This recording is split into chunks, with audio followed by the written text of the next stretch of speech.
Gloire à Dieu. Amen. Aujourd'hui, je voudrais vous parler d'un fait. Mathématique, je dirais, soyez décidés et avancez sans compter sur la foule. Pourquoi? Parce que la foule sera versatile. C'est quand vous aurez raison que la foule peut-être vous reconnaîtra. Quand vous avez tort, il y a une foule qui vous crucifiera. On dit l'exemple de Bartimée, l'aveugle, mendiant aveugle qui était assis au bord de la route.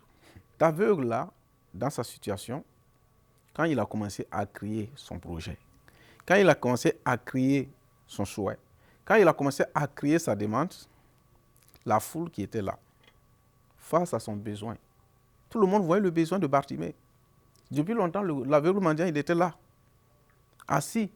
Des gens passaient et puis jouaient des écus de pièces pour lui donner, pour qu'il s'en débarrassait. Mais lorsque la vraie solution était apportée de Bartimée, dans Luc chapitre, si je ne me trompe pas, dans Luc chapitre 18, à partir du verset 37, et dès que l'aveugle Bartimée a su que c'est Jésus de Nazareth qui passait, il savait ce que Jésus pouvait faire dans sa vie.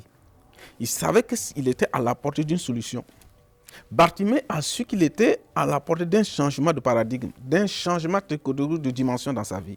Il a commencé à crier. Il dit, oh, fils de David, Jésus, fils de David, aie pitié de moi. Dès qu'il a commencé à vouloir changer sa vie, la foule lui a dit non, tais-toi.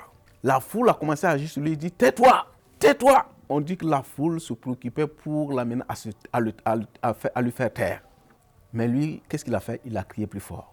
Tout ce qui marchait devant lui le reprenait. Hé, petit mendiant, tais-toi. Hé, toi, petit mendiant, c'est pas pour toi que c'est venu. Mais lui, il savait que c'était ça ou rien.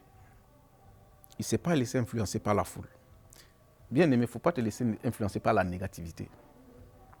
Ne te laisse pas influencer parce que ce n'est pas parce que la foule est plus grande que toi que tu as tort.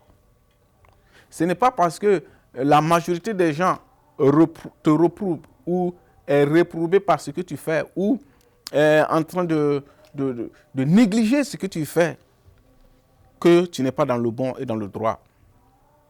Si Dieu t'a convaincu que tu es dans le bon et dans le droit, persévère. Persévère.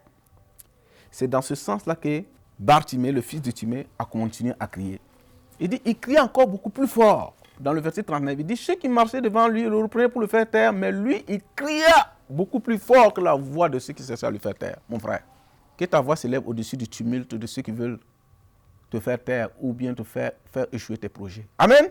Que ta voix, la voix de ta foi, crie plus fort que la voix de tes adversaires. Pourquoi? Parce que quand tu commences quelque chose qui va changer ta vie, tu as contre toi plusieurs sortes de gens. Les gens qui veulent que tu restes dans le statu quo, qui ne veulent pas que tu sortes du statu quo, ils vont vraiment vouloir te retenir dans ce statu quo-là.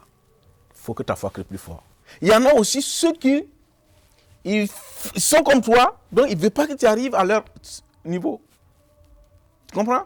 Ceux qui font la même chose que toi, dans le cas de Bartimée, il y a déjà ceux qui n'étaient pas mendiants ne voulaient pas, peut-être, ils voulaient le garder en tant que mendiant. Mais il a crié plus fort et Christ s'est arrêté, il a dit, appelez-le. Ce qui m'intéresse dans cette histoire-là, c'est que les mêmes foules qui maintenant le reprenaient pour le faire taire, la même foule qui le reprobait, la même foule qui le reprimait, la même foule qui l'opprimait. Quelques-uns ont dit, courage, bon courage, il t'appelle. Vois-tu? Quand ton projet commence à tenir, quand tu persévères et que ton projet commence à réussir, c'est en ce moment-là que la foule va changer. Il y aura un shift. Donc, mon frère, ma soeur, il faut que tu sois déterminé dans tes choix, que tu sois convaincu dans ce que tu fais et que tu persévères malgré la réprobation de la foule, malgré le rejet parfois au premier moment de la foule.